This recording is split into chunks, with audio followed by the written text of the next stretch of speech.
Okay, welcome everyone. So I'm going to kick this off. I'm going to give a very brief introduction, then we'll talk for about 40 minutes, and then we'll have plenty of time for Q&A.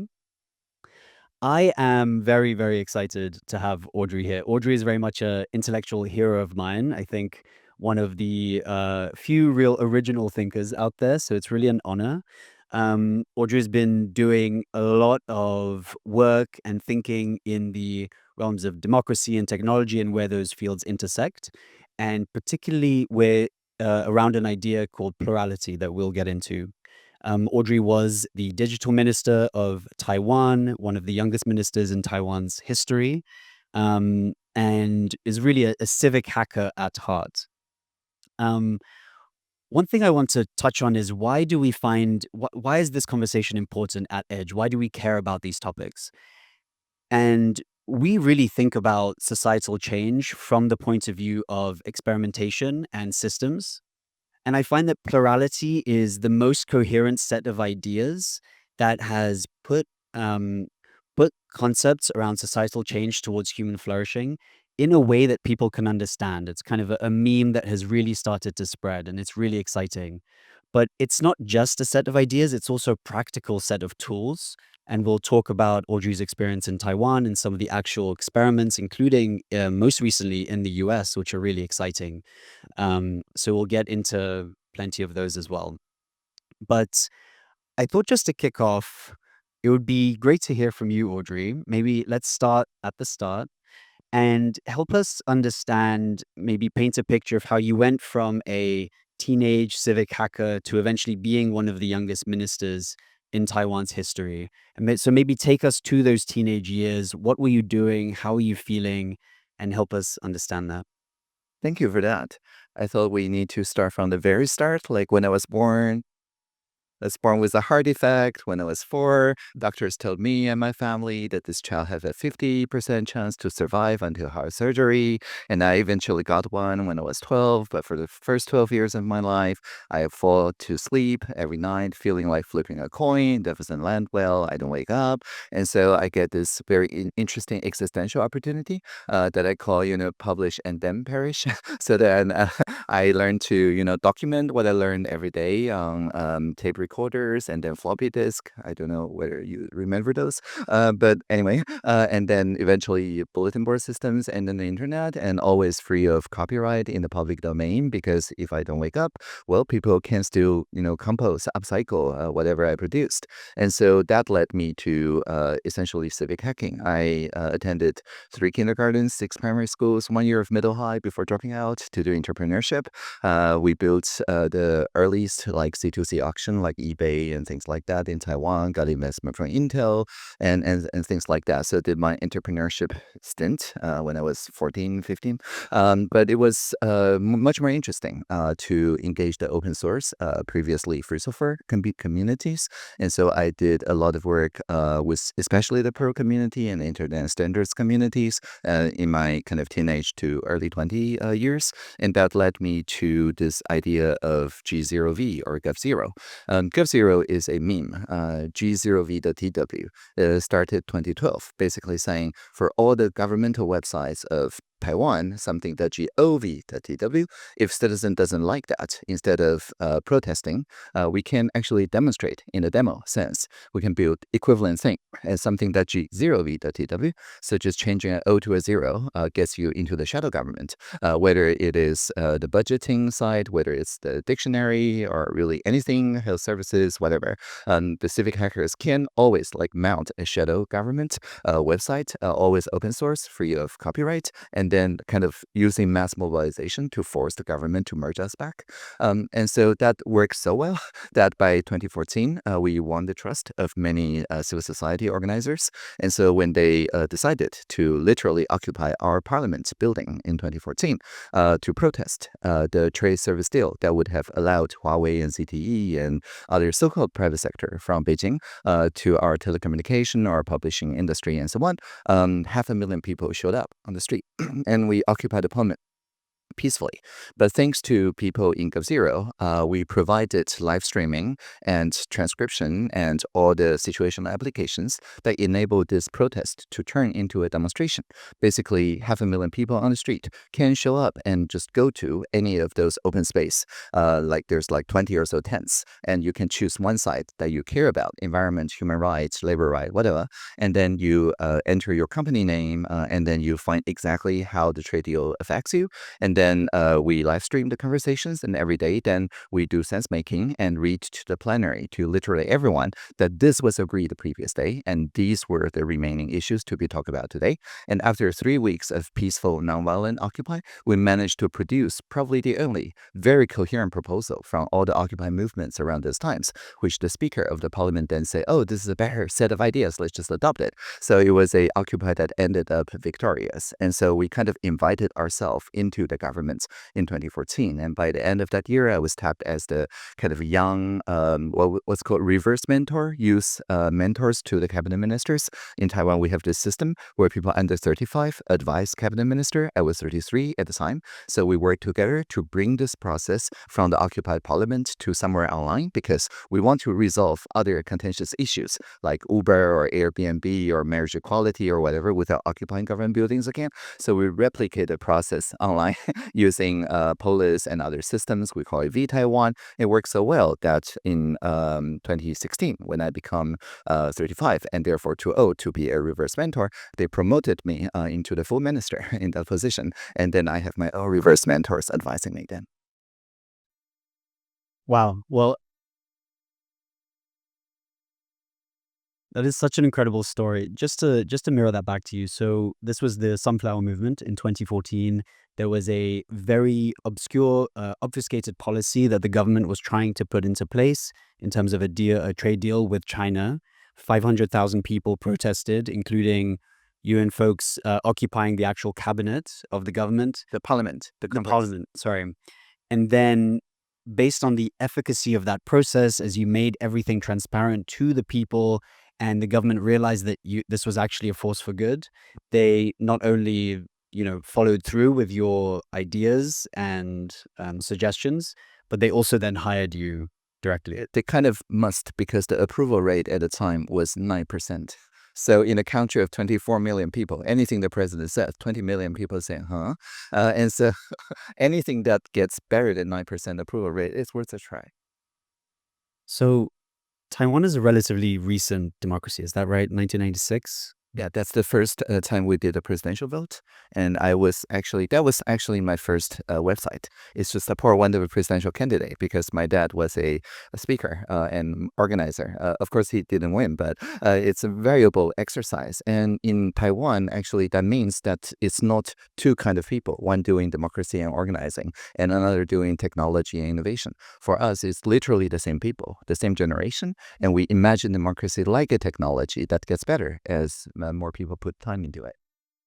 It feels interesting to me that the democracy of Taiwan is actually kind of more recent than, let's say, some of the early technological movements like Netscape, and there was even like browsers and early Windows before Taiwan became a democracy. Do you think that is relevant to the efficacy with which you've been able to pick up digital tools and use them as ways of organizing? Yeah, definitely, because we then think of democracy from internet terms, right? If you just vote one referendum topic every 4 years, there's just one bit, literally.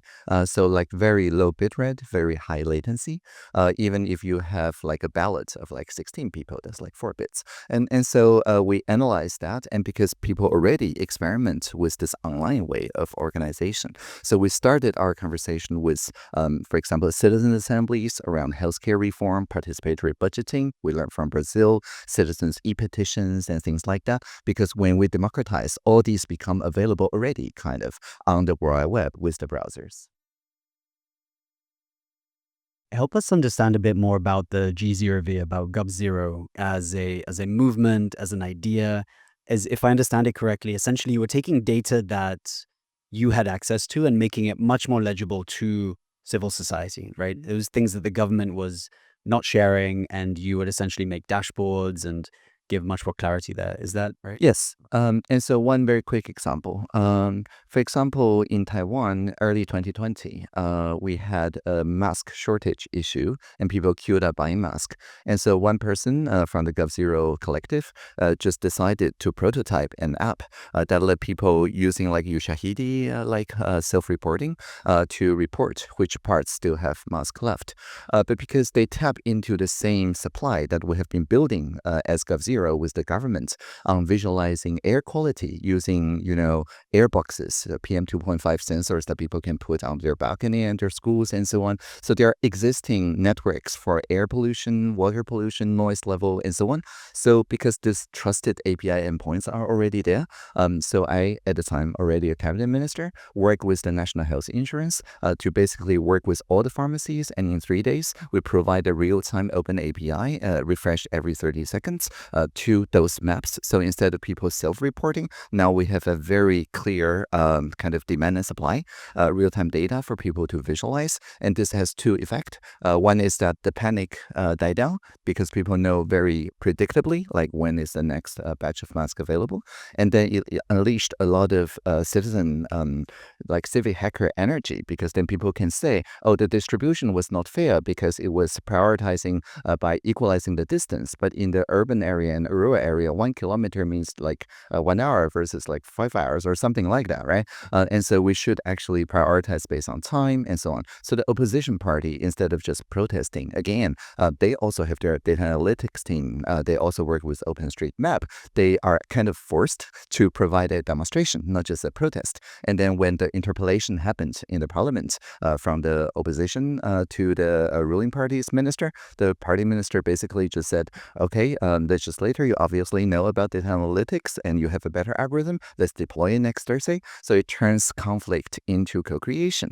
And so that, again, was also how we visualized the vaccine preferences. And so not only people do not panic about vaccine, we also don't have an anti-vax political faction, because we turn that energy through open data, through dashboard, into this my brand is better than your brand movements. And so there's people who swear that only the Taiwan locally produced Medigen, that they're only getting that. There's people who swear that that's not good. They're only getting, BNT because TSMC sponsored that, or AstraZeneca or Moderna, whatever. I got all 4 brands just to make a point. And so we show people very clearly in which jurisdiction, in which municipality, which age brackets, and this is their preference map. And so when the next batch comes, it just goes to the next age bracket that prefer this kind of vaccines. And so it turns the very competitive energy, a polarizing energy even, into, again, a co-creation energy. It's like my soccer team versus your soccer team, but we all love the same sport. It's such a good example. It strikes me that democracy in Taiwan working well and efficiently is extremely important. It's a relatively young democracy. It's a small country. It also has a very strong and motivated antagonist very close to its borders that I believe is relatively regularly trying to poke holes through cyber attacks, through disinformation campaigns, etc. Can you say a little bit about why democracy working well is so important in Taiwan? Yeah, pressure makes diamonds, right? So in Taiwan, after we survived the 2014 squeeze of the trade agreement, of course, Beijing tried various other ways to influence our polity. And they have really only one meta-narrative, which is democracy never delivers. Democracy only leads to chaos, and that's it, right? And then every year they try a different variation. Like in early 2020, it's the idea that only authoritarianism can lock down properly and therefore fight the new virus. But by the end of 2020, Taiwan only lost 7 people to COVID. So obviously democracy does things better. We've actually not locked down any city. And so just by this kind of radical transparency and citizens' voluntary participation, and also what's called humor over rumor, we managed to overcome this kind of polarization attacks. The GovZero was also responsible for CoFact, a collaborative grassroots fact-checking process. So instead of a state running anything that looks like journalism and things like that, it's the citizens that can annotate them. And then again, using police-like algorithms where people who disagree mostly with each other, if they manage to both agree something is important, like the left wing and the right wing on community notes on X and Facebook and on YouTube, if they both upvote something to the upwing, and that's the uncommon ground between those two camps. And so, for example, early 2020, there was a strain of meme that says N95, the highest grade of mask, is the only useful mask because our SARS experience. There's another strain of meme online that says it's ventilation, it's aerosol, any kind of mask actually hurts you. N95 hurts you the most. But before these two kind of polarize into extremes through anti-social social media engagement through enragement, this kind of monitoring device that is built by civil society and other state discovered the uncommon ground. So very quickly in 24 hours, we pushed out this meme, a very cute Shiba Inu putting her paw to her mouth saying, wear a mask to remind each other to keep your dirty unwashed hand from your own face. So it's a facial protection device from your own unwashed hand. And that is actually because it's so cute, and also it's not disputed. The science was still out then about mask efficacy, but the fact that hand washing works, I think nobody dispute that. We measured tap water usage, really did increase, and everybody laughed about this meme, basically depolarized themselves.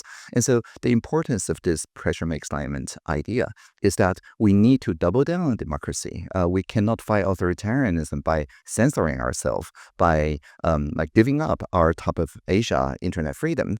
And we can actually get much more trust if we decentralize, democratize defense. That is to say, the DIAC story. And we make sure that people feel that they can actually contribute to cyber resilience, to information resilience, to bio-resilience, as we just talked about, to geopolitical resilience, and so on.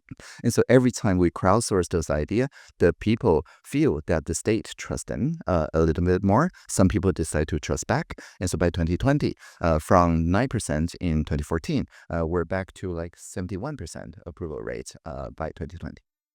Oh, that's really fascinating. I think there are so many, I can't help but look through the lens of being an American citizen, spending time mostly in the US, seeing or hearing everything you're saying and thinking, wow, it's actually so encouraging and inspiring to hear that democracy, can work. I feel like right now in the US, it's a very polarized time.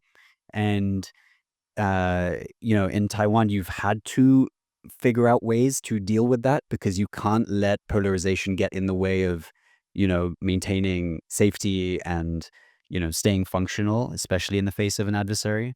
I'm curious if you have thoughts on how this relates to, like, Taiwan to me feels like a very fertile ground for digital democracy, right? It's a relatively small population, high education rates, internet everywhere, and things like this.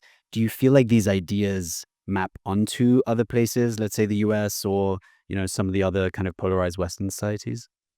Yeah, definitely. And in a sense, we have seen many of these experiences playing out in smaller polities. For example, in Bowling Green, Kentucky, they've run exactly the same police playbook 2 times now. So if you go to whatcouldbgb.com, what could Bowling Green be?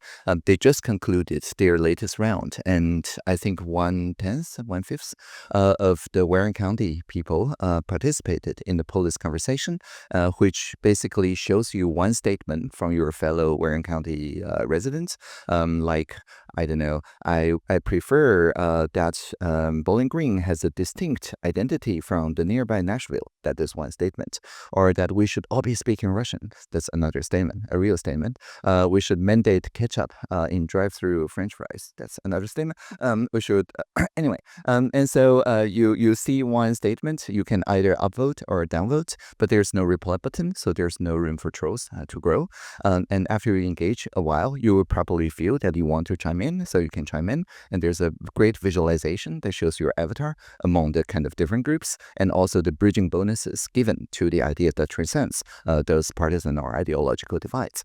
And so there's a very beautiful visualization report out of Bowling Green that you can first see the bubble chart of all the large topics like transportation, infrastructure, cultural identity. If you click it, it gets you the subtopics, and you click subtopics, and it shows this beautiful chart where things everybody rejects is on one side, like we should all be speaking Russian, and things that people all agree on the other side. And there's the huge amount here. So basically, just looking at this group selfie alone reduces polarization because it's a pro-social media. It is not the anti-social media.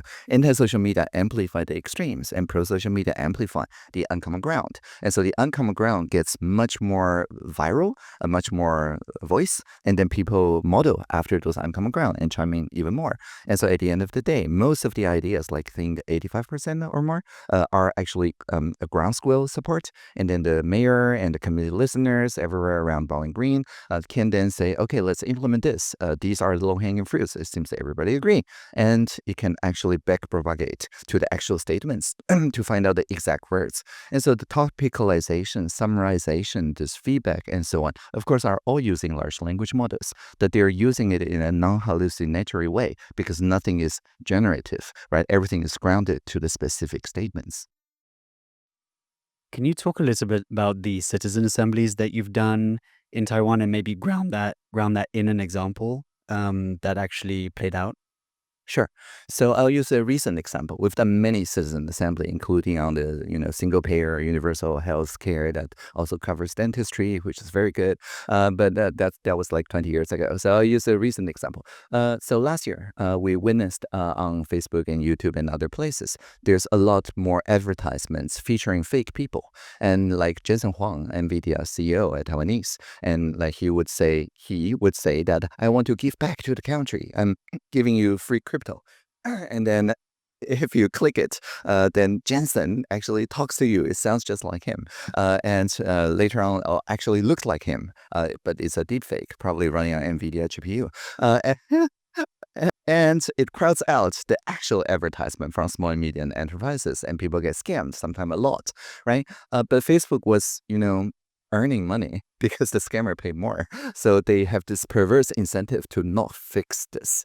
But the Taiwanese people also summarily rejected an earlier proposal that would give something like Digital Service Act, the government inspection rights to those large social media. People are like, no, we don't want the state to step in. Okay, so the state cannot step in, but the frauds are real. So what to do, right? So we sent 200,000 SMS text messages to random citizens, random numbers around Taiwan, and only asking one simple question: how do you feel about information integrity online in light of deepfakes? So people share their feelings.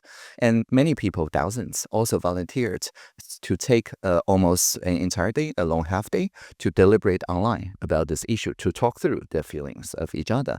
And then very quickly, thousands of people sign up. We did a sortation, a stratified random sampling, to ensure that we choose 450 people that is statistically a microcosm of Taiwan in terms of the same ratio of occupation, gender, place they live, age brackets, and so on. And so they deliberated in 45 rooms of 10 people each, but there's no human facilitator. The room itself facilitates. So if somebody is quiet, the room nudges them to speak up. If somebody disrupts, the room keeps that to 5 seconds. And the room transcribes, again, summarizes, shows the uncommon grounds, board are voting to move on to the next topic, and so on. And so, for example, one room said, let's flip this around. Instead of showing an advertisement until it's flagged as scam, which doesn't work, let's assume every advertisement is scam until it's digitally signed by NVIDIA or Jensen Huang, saying, I am Jensen and I approve of this message. So anything that doesn't KYC is scam. And another one may be saying, okay, if Facebook keep posting those non-KYC advertisement, let's fine them. But let's not stop at fining them. If somebody gets scammed for $5 million, let's make Facebook pay for that $5 million. Full liability. That's the only way they will comply. And another one may be saying, TikTok, ByteDance, they don't even have a Taiwan office or legal representative. So if we just punish Facebook, it's actually like, giving TikTok a lot of leverage because we cannot actually find them. Are we going to confiscate their assets in Beijing? I don't think so. And so what to do? Oh, we should slowly slow down the connection to their servers. So their video loads slower and slower until all their business goes to their competitors. And you would note, none of these are content level measures because people in Taiwan don't like content level measures from the state. These are actor level and behavior level measures, which people feel as proportionate. And so after the deliberation, we weave together 45 rooms. Again, with human facilitators, there's no way 45 small group facilitator can just mind meld and figure out the overtone window, the overlapping consensus. But language model do that like in a minute or less. And so we can then say to the plenary, these are the compatible proposals from all the 45 rooms. And so let's vote on it. And so at the end of the day, we can show all the legislators more than 85% of consensus across all democratic groups around those kind of measures. So I said 3, there's a lot more. And then that was last March. And by last April, we checked with all the big tech on feasibility. Last May, we wrote those into law. Last July, it's all passed. And so this year, if you scroll Facebook or YouTube in Taiwan, you don't see any fake ads anymore. And we remain the only jurisdiction that does this for like non-financial, non-electoral, just any advertisement ever, right? So, and the point here really is that people sometimes say deliberative democracy is slower than the pace of technology. But if you use AI as assistive intelligence, you can then augment group intelligence so that it evolves faster than the actually technology harms that's happening to the society. So it solves actually a big governance problem, which is just this time lag. And I think that is why the alignment assemblies, we call it, is now being replicated around the world and also on a global way with the collective intelligence project here, and also being emulated, especially in Japan. They call it broad listening.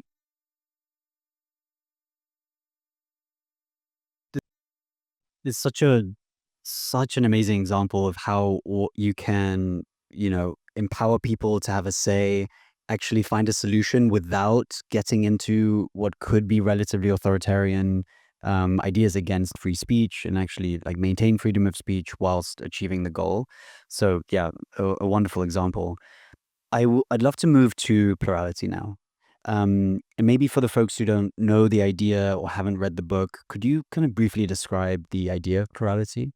Yeah, we already described, right? Plurality is this idea that the societal conflicts, the social differences, are like fire on the ground. Before combustion engine, we can only put it out. But if you have a good combustion engine, you should drill down, and you can get the energy from the difference, from the conflict. And you do 2 things. First, you make it visible so that we know that we have such differences. And then you highlight the uncommon ground, the things that connects people despite their differences. And so it's like combustion engine that uses conflict as fuel. And then it fosters 2 things. First, it turns uncommon ground into common knowledge. It builds epistemic security, resilience, because then people know it's okay to be different, and that we all, agree on these common measures. And the second is that it makes sure that the decision-making apparatus has a very high bandwidth. All the measures that I just mentioned basically means that the people can feedback, especially negative feedback, like the government shouldn't do this and shouldn't do that, in a cycle that is much faster than 4 years, right? With the 4 years election, you get 51% of people insisting doing something, and 49% of people feel they have lost utterly. And so in 4 years, they do something completely reverse, a lot of flip-flopping. But if you solve this with higher bandwidth, it turns out if you poll people individually, they're like IMBYs or NIMBYs, they're very extreme. But if you poll people in 10 people groups, actually everybody is like MIMBYs. Okay, maybe in my backyard, if you do this, if I do that, with caveats. And at the end of the day, you get very nuanced policy proposals. So plurality, again, is celebrating, fostering social differences, and then using that as a fuel for collaboration. And it produces both this civic muscle, societal resilience, and it also improves the bandwidth of democracy. You start the book that you wrote with Glenn Weil of called Plurality kind of to set the stage, and you say that right now we're walking a thinner and thinner tightrope between the forces of technology with AI that can enable authoritarianism on one side and the kind of general algorithmic enragement through engagement. Yeah, domination and doom, right? Yes, To use exactly. Alex words. Yes, exactly. And it sounds like so maybe just touch on why now is this important and why now is it possible, because the technology also can enable civil society, right? It can enable plurality. Yeah, definitely. And I think the way we use AI is important. Many people feel that those singleton superintelligence takeoff whatever story, like a very monotheistic thing that sees everything, does everything, eventually leave everybody behind, is not a very convincing story. Because if you only have this story, the only two things you can do is, fum and doom, right? You either say, accelerate because it will lead us to posthuman, or you say, stop it, pause it for 6 months or something. And it's like very deeply unsatisfying. And so plurality try to offer the third option, which is instead of just doubling down on the gas or to put in the brake, how about the steering wheel? How about uh, just turning some of that energy into something that is not the vertical takeoff path, but the horizontal path of, again, decentralized democratic defense. That is to say, not like mainframes, but like personal computers. So not like monotheistic imaginations of AI, but rather like animism, like Shinto, like Taoism, like permaculture, right? You have like 17 or so species that fulfill important ecological functions, and each of them are very small, very explainable, runs on my laptop, very tunable, and communities can own them. And even if some of them like escape out of control, it's not a big deal, right? So I think this pluralistic alignment idea is now really gaining ground. I was just in Japan. Their new unicorns like Sakana AI and so on are all based on this idea of pluralism, an ecosystem of AI lives or agents or coevolution or digital nature. There's many ways to call this, but definitely not a vertical takeoff. You've likened democracy to almost an open source project, and that makes me wonder, uh, what does the pull request equivalent look like? What is upgrading? What is V3, V4, V5? How do you think that looks in the years to come? Can we actually upgrade the processes and the infrastructure? Is it this idea of higher bandwidth democracy that you've been talking about? Yeah, definitely, yes. I think one of the main points that we say when we do digital democracy is that it's not direct democracy. Direct democracy, again, is polling individuals. And if you just poll individuals and give them binding power like referendums, it's actually very, very dangerous. It's very flammable. It's not a very good combustion engine. But you would note that we always poll people in groups. In polis, it's the cluster groups of people who feel similarly. In the alignment assemblies, it's the rooms of 10, so on and so forth. And the importance here is because then it builds civic muscle. You can't easily say, oh, to be more efficient, let's have a chatbot interview each person individually. And that's a democracy of chatbots. They can just, have a council among themselves, convince each other, and then go back to their human users and just persuade us, or using some neural tech to brainwash us into acceptance will be borked. Right? So that is one vision, in silico democracy. But that's like, sending your personal robots to the gym and to lift the weights for you. And it's very impressive. I'm sure it can lift a lot of weight, but at the end of the day, the muscle doesn't grow this way, right? So to me, democracy is that muscle, is that civic muscle. And so the digital democracy tools that we make today is more like exoskeletons, that it let us like lift much more. It let us exercise our care on a larger scale, to like much more people scaling out, but also much more deeply scaling in, and also much easier to replicate, like with edge cities scaling across. And so, but it remains just an exoskeleton. And the care that's exercised is still like between humans, and it strengthens human relationship and the fabric of trust, which is to me the main output of democracy. Mm, yeah. Can you, I'd love to ground this in a couple of examples. I'd love for you to tell the story of the gubernatorial candidate in Japan who read your book and then was very inspired to run their campaign in a certain way. Yes. So Takahiro Ano, last year, was probably the only person in Japan that runs with broad listening as his platform. Like nobody know what that even means. It's a foreign word in Japanese. They know broadcasting, but what is broad listening? And turns out he read the book Plurality and decided to run 1 month before the gubernatorial election of Tokyo with no party support, just 30 something. And he doesn't have a platform. So because of that, he said, okay, let's crowdsource my platform. Anybody can tag hashtag Tokyo AI on any of the SNS to help to chime in. And he again used police, talk to the city, the usual sense-making tools, and so on to crowdsource that platform. And for senior people, because intergenerational friendliness is big here, for senior people, they can call in into a phone number, and then a voice clone of Takahiro Ano would just talk to them. And for people can tune in to his YouTube channel, so that he's also a VTuber. So his avatar like just live streams 24/7. So whenever there's an interaction, there's a GitHub pull request, literally a pull request, and whenever there's an update to his platform, then the VTuber Ano just announce it in real time. And so just a few weeks into this, he got a very coherent set of platform. And actually, before the voting day, it was independently ranked by think tanks as the top performing, the best platform, even better than Governor Koike. Of course, Yuriko Koike still won the third term, but she was so impressed that she immediately tapped Takahiro Ano into becoming an advisor, sort of like my role when I was 33, to Tokyo GovTech.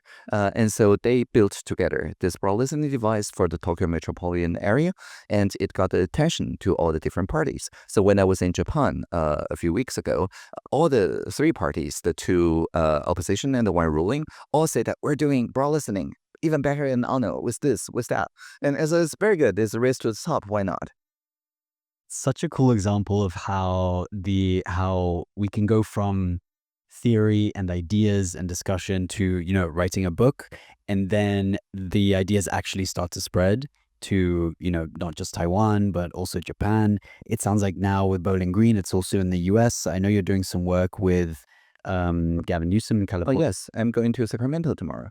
Yeah, and so there's a new platform called Engaged California, engaged.ca.gov, and they use this Iselo, which is open source sense-making project that some people in the DAO space actually used first. And so the idea at the time was that we need to solve the same issue about social media governance, not about deepfake, but rather about the teenage youth.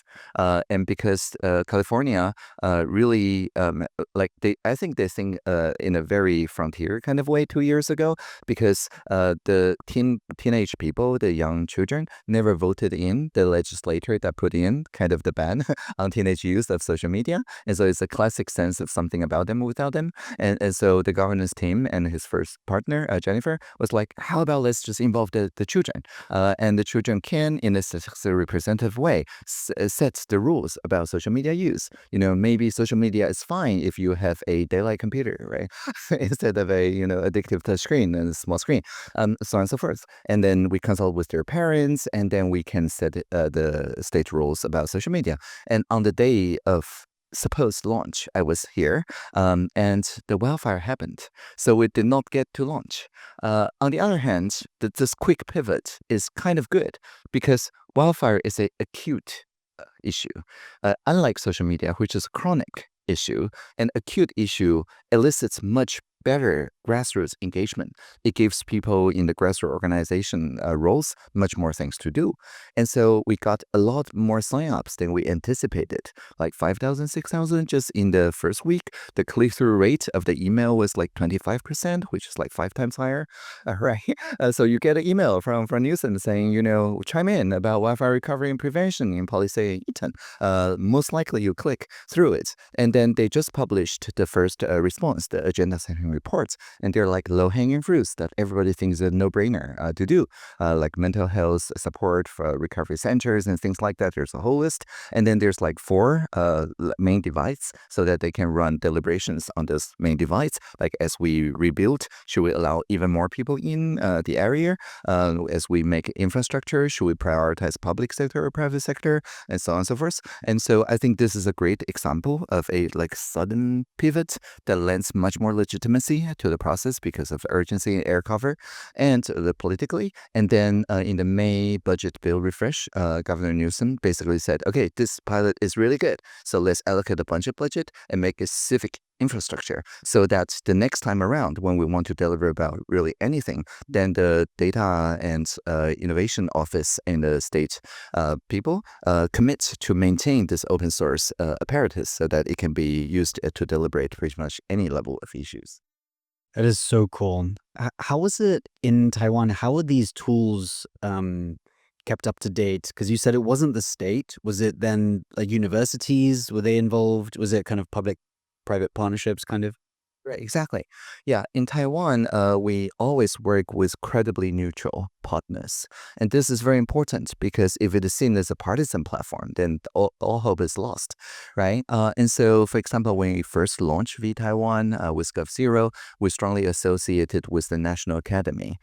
And the conversation tools, many of them are based with like student clubs in the National Taiwan University, like the PTT. And because NTU produces all the presidents, regardless of their parties. So they're kind of okay. It's academic freedom, it's arm's length. And so PTT has been running for like 25 years. It's all open source, no advertisers, no shareholders. It's just a students' club, basically. And so I think the point of working with credibly neutral people is equally important as in Taiwan. We see it in Japan, where they work with like Smart News, which is a news aggregator, kind of like Yahoo, known for like being nonpartisan, actually presenting like ground news, balanced viewpoints. And so, yeah, finding credibly neutral partners, I think, is the first step to unlock. And the second thing is to win over the trust of the career bureaucrats. And because they need to know that this is here to save their time and also to reduce their risk. They won't accept a time risk trade-off. But if there's no trade-off, then you expand the Pareto frontier. So you've spent time at Switzerland. You've now visited Edge. You obviously know Vitalik well. Were you at Zuzalu, or you at least know of the concept? Um, I'm curious if you have any thoughts on how these kinds of experimental communities, these network societies, can be a force for plurality, and how the kinds of experiments that we can run and ideas that we can spread. Yeah, I mean, you all are the research lab for this, right? I'm just a local developer, and so all these new ideas, like Iselo and also quadratic voting, which we deploy in presidential hackathon in 2018, I believe, but that's already like 2 years, 3 years after QV was first used in around this space. Quadratic funding also was done in Gitcoin and many other places for like 4 years before we adopted it in Taiwan, and so on and so forth. So there's a very consistent like 3 year or so lag between the edge and then the mainstream, so to speak. And so I think at the edge, the best thing is that you can very quickly cross-pollinate because like no matter how good we are at installing this into the yearly budget cycle, it is still a yearly budget cycle. And so, but if you want to try with, I don't know, AI politicians on a deep funding, deep governance round, you can just do this. And then a few weeks, it's another round, right? So I think the iteration cycle is fundamentally different in edge settings versus in like actual city or governor settings with the yearly budget cycle. And so I tend to think each edge as kind of one possible frontier, one possible horizon, almost like GovZero, like one potential fork. And if you fork with the intention to get merged, then it can get merged like next year or more likely 2 years after this. But I think this is like infinite combinations in infinite dimensions of different forks. And so the more edges there are, the better the bandwidth for exploration. Yeah, that's very inspiring. I want to get to some Q&A, but I have one final question. It's actually unrelated to the topics we've been discussing, and I haven't heard you talk about this publicly yet. I'm sure you have, but it's not that bad. Don't worry. Confession. It's not spicy. So this week, one of the topics that we have, one of the programs that we have this week at Edge Esmeralda is education. And I'm curious for your thoughts, given everything, with AI and as your experience as a hacker, your experience, I believe, leaving school early as a teenager. your thoughts on the future of education, education systems, and anything in that realm. Yeah, well, confession time. I was on the board of the Taiwanese curriculum reform of 2019. So that was actually my job before joining the cabinet. So in between like Taiwan, GovZero, and joining the cabinet, I was in this interesting like Lagrange point, like equally distant from the movement on one side and the government on the other, and kind of in a gravity well of neither, so that I can relate better. I was kind of not in L1, but like here. So anyway, like a triangular thing. And so when the curriculum reform people decided to include like outside voices, um, instead of going there and sharing my ideas, I just typed everything and put it online. So on sayit.archive, you can actually find more than 2,000 of my meetings that I attended in past 10 years with 88,000 people. And so, which is why all the frontier model know my thinking very well because it's public domain. So the very beginning of that is the public curriculum debates. So the question you ask were asked around that time. And so I like Takahiro Ano, just gets the feedback from the civil society at large and then bring them into the curriculum reform committee. And so in 19, when we passed the new curriculum reform, the central idea is this. We need to switch from a literacy-based paradigm where people consume information into a competency-based paradigm where people co-produce information. Because the consuming information for rote memorization or whatever standardized testing allows you to do are going to be dominated by robots. If you train our children are like robots, they're not going to out-robot the robots. The actual robots are actually better at being robots. And so what's left for a human to do are just those intrinsic motivations. And there are three. There's curiosity, collaboration, and a common good. So curiosity is the autonomy of exploring, right? And collaboration is the ability to work with people that are very different from you. And common good is the ability to shape any lose-lose situation or win-lose situation into win-win situation, positivism thinking. And so all these are the kind of core civic muscles that you must train internally and cannot outsource to robots, as we just said. And so we pivoted to this new curriculum. And so the direct result is that people under 18 suddenly find that they can set the national agenda because that's what curriculum tells them to do. They're invited to start very powerful petitions. For example, going to school 1 hour later because science proves that 1 more hour sleep gets you better grades than 1 more hour study. They did get that. And then, or for example, banning plastic straw in our bubble tea takeouts or crowdfunding a menstruation museum to remove the taboo from the Taiwan society in just 2 years. And these people then become cabinet level reverse mentor, use advisors, serve as role models, and not just advising cabinet, but leading more youth-led changes. And so by 2022, according to ICCS, the International Civic and Citizenship Center study, Taiwanese middle schoolers are now top of the world when it comes to civic knowledge, the civic muscle. And so people sometimes say, oh, how about their STEM, right? Are they sacrificing STEM capability? No, we're still number 3 to 5 for STEM on the OECD PISA. So obviously, it's not a trade-off. You can keep your kind of core competencies and then turn them into civic muscle simply by asking the young people to assume the mantle to lead a society, to set a societal agenda is like Pygmalion effect. If we expect them to be adults, they become adults. Wow. Beautiful. I think we're going to get a microphone that can travel around the crowd, but curious if anyone has any questions. Yeah, Neil, maybe for this first one, should we wait? You can go. Okay. Yeah, Neil, do you want to just shout it out? So they're somewhat related, but so you mentioned that you were a one of these reverse mentors a few years ago. Yeah, so you had mentioned that a few years ago you were one of these reverse mentors, which is a really fascinating concept that I think we would do well import here. But the question is, you alluded to when you were doing it, a lot of the things that you were engaging with the kind of minister on was things that were like Uber or, social media, what have you, things that I think we could broadly categorize as like part of the kind of whatever you want to call it, Web 2.0 or kind of the mobile era of the internet, and that you were, as a member of that generation, more adequately capable of informing them about. My question is, now that you are a minister yourself and you have these reverse mentors, what is it that the kind of the Gen Z or the Gen Alpha of Taiwan, like the 25-year-olds, the 20-year-olds, 15-year-olds, what is top of mind for them? Like, what are the big questions about what maybe were for the mobile age to you, what they're thinking about? I imagine it's a lot of AI, but I'm curious to get a sense of kind of really like on the ground, like what are the youth kind of like really kind of pointing you in? And the slightly related question on top of that is, how do you ensure that the youth kind of information that you're getting is well distributed and a good sample of the population? I imagine there's somewhat of an adverse selection effect where, for lack of a better word, if there's a way for, I know when I was 15, if there was a way for me to get like reverse mentor on my resume, I would totally game the shit out of that. You know what I mean? And so how do you make sure that you have a distributed set of people as opposed to like, wannabe Rhodes scholars or whatever? Right.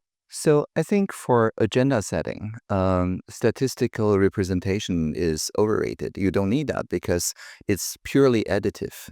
And Polis has this great property that is clone proof.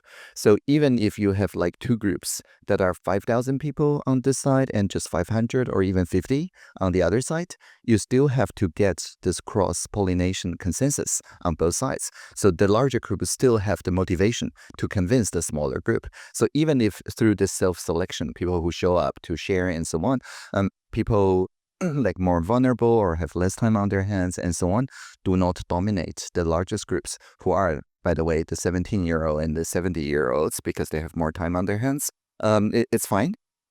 Because then you still have to reach across the aisle and convince the other group.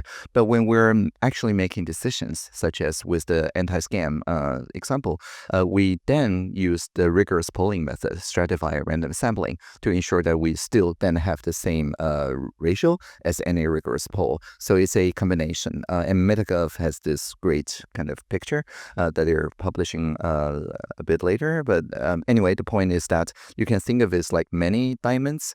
You can have a very large kind of discovery phase and then a kind of convergent definition phase. And then you can just keep running this first diamond in the ideal diagram concurrently and also sequentially until such a day that you feel that, okay, you understand this issue.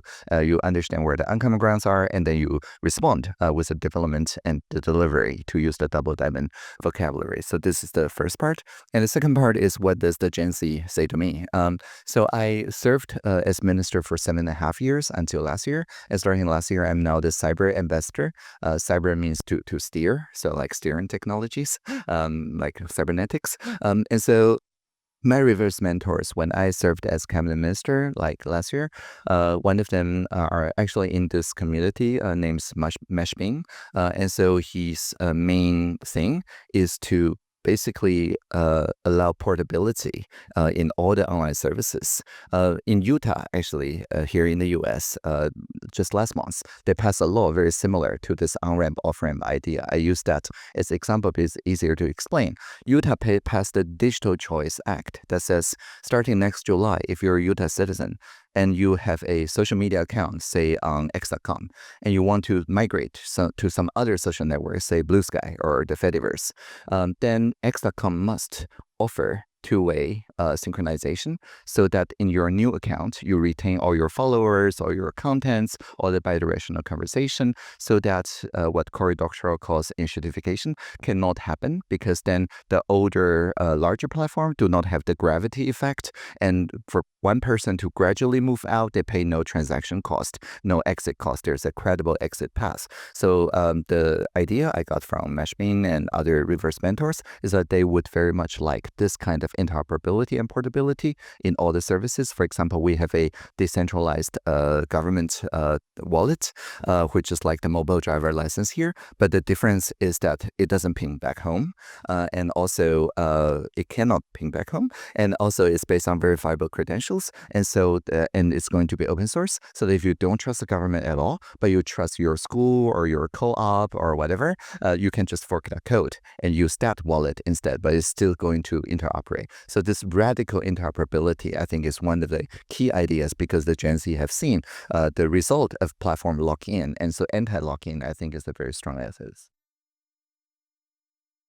As we get to the next question, just a quick note. So on the screen now, you'll see an exciting image. The QR code will lead you to a tool called Harmonica. It's an open source sense-making tool. You can chat with a chatbot, and we will be getting information around a prompt over this coming week, and then that will feed into a polis. So everything that Audrey has been talking about, we can do it live. We're doing it this week. And then the image is all of us discovering this new tool. Wow. In a reference to 2001 Space Odyssey. It won't be as transformational as the others. Yes. So the info is all in a channel called Plurality in the group chat as well. But yeah, sorry. Next question. Yeah, and this plus works easily because both are part of the MetaGov Interop project. So it is a very simple export import offering from our end. Yeah.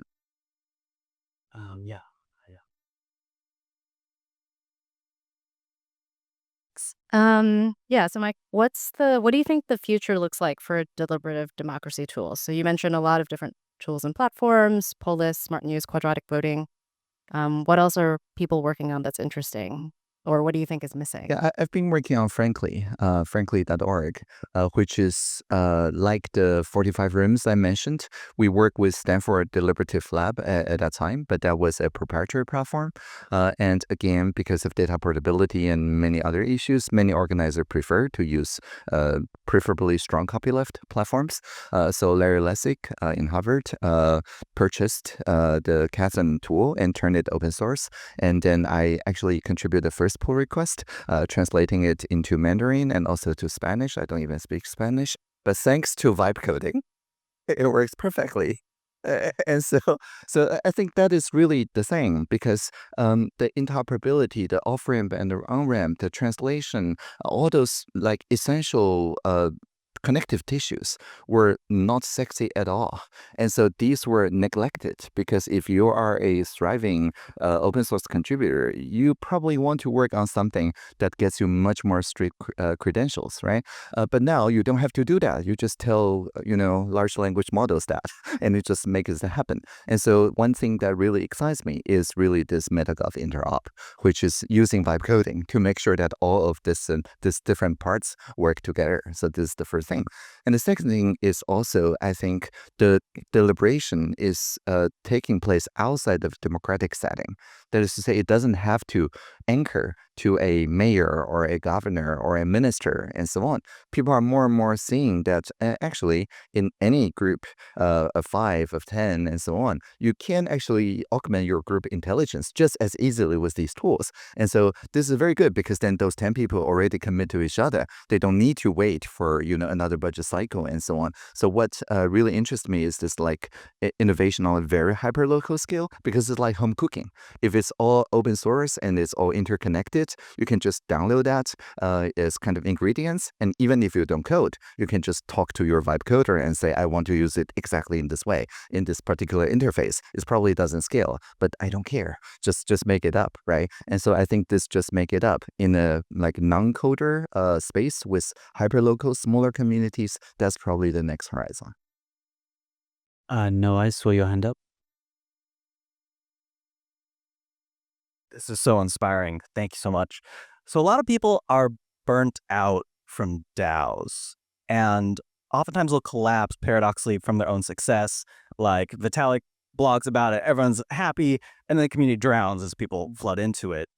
So my question to you is, do you think DAOs could work better if it kept forking at a Dunbar-sized number, the way, for example, Syria with Rojava scaled to 30 million people, while keeping that base unit of this Dunbarian civilization, forking at 150, and then having representatives? Definitely, that's the standard like Australian solution, right? I don't know any other solution. I mean, maybe use neurotech, we can become Borgs or something and increase the Dunbar number. But until such a day that happens, I have no other solution than just use subsidiarity as the main idea. And I think subsidiarity, the Austron circles, overlapping circles, has another very good property, especially in terms of DAOs, because then it allowed people to belong to several intersecting circles. With place-based community, it's harder to do so because a person can only exist in so many places at the same time. But with purpose-based communities, one can exist in like 7, 10, whatever, it doesn't matter. And then that person become the connective tissue. So I think what's important to me as a pollinator now, I've been traveling around the world the past year. On average, I change time zone every 4 days. All my belonging fits into one air cabin bag. This trip is 55 days in 15 cities. And I don't have jet lag. Too quick for jet lag to catch up. But I use Time Shifter. It's an app that eliminates jet lag from my life. But the point here is that then I exist in this kind of superposition entanglements with like at least 20 different polities.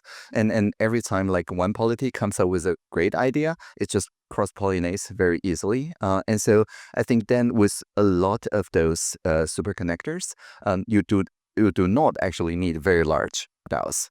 Right? It's more like flipping the idea of individuality from like individuals form groups. No, actually, we're individuals first because we belong in groups, and the individuality is more pronounced if you belong to a unique intersection of groups. That is actually a fundamental kind of George Simmel insight that underpin plurality and polis and many of those thinkings. So consult the book Plurality.net for more. All right, one last one just here. Yeah.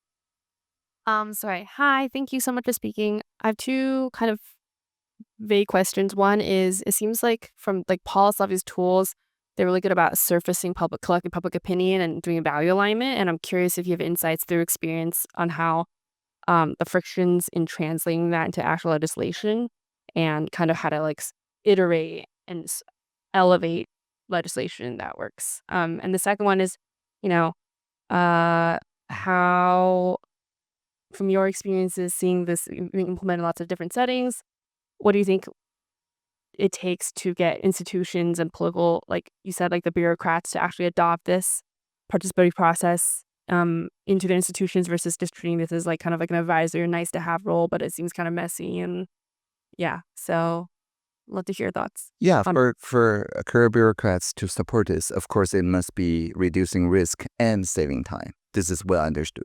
For politicians to adopt this and make it into actual legislation, you need a shared urgency. And then you need a air cover, like a political will somehow. So, for example, in the Sunflower Movement case, the urgency is obvious, right? It's economic annexation. And people already occupy the parliament. The approval rate was already at 9%. So the air cover is this, like anything that produces more than 9% legitimacy is better for their career, right? So at the end of 2014, virtually all the mayoral candidates, the run was open government at the time. We didn't call it broad listening. Was open government as their platform got elected, and sometimes surprising to themselves. And any mayoral candidate that didn't mention open government in their platform lost election in the end of 2014. And so it says a very clear political signal that then the air cover is provided in a kind of very strong fashion, and you have to kind of jump on the bandwagon. We're now seeing this happen in Japan. And so without a common urgency, it kind of doesn't happen, but it's just exercising the muscle of care. Think of it like a kind of care gym, wisdom gym, so that you start with like very low binding power issues. You start with like some chronic harm, but it doesn't matter this way or the other, and almost like trivial issues. Like in Taiwan, people deliberated about changing our time zone to the same of Japan, knowing that it probably wouldn't happen. 8,000 people petitioned this way, 8,000 people remain in time zone plus 8, and we convene both sides. We calculate the cost of time zone change. We ask them, okay, if both of you want to make Taiwan seem more unique, how about with this budget? Let's do it more effectively. And then people say, oh, let's bring RiceCon to Taiwan. Let's give open source contributors residencies, which we did, and many other things. And this is a fraction of cost with actually changing time zone just to make people traveling from Beijing to Taipei to feel inconvenient. But anyway, and this like trivial. issues, but you have to keep working on it to win the trust of bureaucrats until such a day where a real disaster happens, like a biorisk, literally COVID, and then all these infrastructure get turned into national level infrastructure. And so don't worry about the legitimacy in the scaling up sense just yet. Just keep working on the grassroots community level, and when the urgency comes like a wildfire, and you can show up and say, hey, we're ready. All right, I think we'll end it there. Thank you so much, Audrey. Thank you. This is wonderful. Thank you. Great questions. Thank you.